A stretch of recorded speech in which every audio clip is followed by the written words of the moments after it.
Today I'll be showing you how to make the magic circle. This is also known as the magic ring, the magic loop, adjustable ring, adjustable loop, slip ring, or disappearing loop. They all are for the same thing.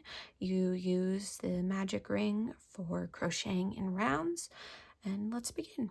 So first you're going to start by pinching your yarn. You're going to fold it over so you create a loop, making sure your tail end is underneath the yarn connected to your skein. And you're going to insert your hook.